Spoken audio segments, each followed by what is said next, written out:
Tribuners, atraksi pukul menyapu di Morella, peserta pakai daun jarak untuk sembuhkan luka sabetan.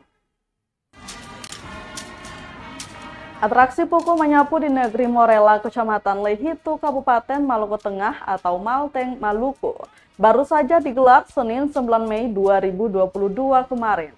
Atraksi yang sudah menjadi tradisi tiap 7 Syawal atau tepatnya 7 hari setelah Lebaran Idul Fitri itu biasanya dilakukan dengan cara melibatkan para pemuda negeri setempat. Bahkan tak jarang anak-anak laki-laki dan pengunjung juga ingin ikut terlibat. Adapun tata cara tradisi ini adalah diikuti dua kelompok pemuda yang berdiri berhadapan dan kemudian saling memukul dengan menggunakan sapu lidi hingga meninggalkan luka bekas sabetan. Raja atau Upu Negeri Morella, Fadil Sialana, mengatakan warga setempat memiliki cara tersendiri untuk penyembuhan bekas luka sabetan itu, yakni menggunakan daun jarak atau yang memiliki nama ilmiah Ricinus communis.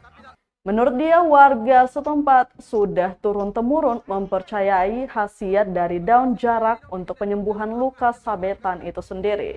Proses penyembuhan pun sangat cepat. Waktu proses penyembuhan hanya memakan waktu 1 sampai 3 hari saja. Berbeda dengan negeri Morella, untuk negeri Mamala yang juga melakukan atraksi yang sama, mereka biasanya menggunakan minyak mamala untuk sembuhkan luka usai mengikuti atraksi. Jadi tapi setelah ini dong bikin daun jarak tuh akan hasil bagaimana tuh kakak? Hasil akan luka itu langsung kering.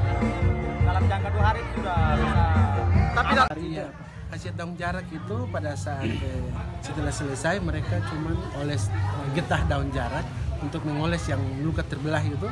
Kalau ketemu oles hari ini malamnya langsung akan dengan sendiri 3 hari paling lambat itu sudah kering.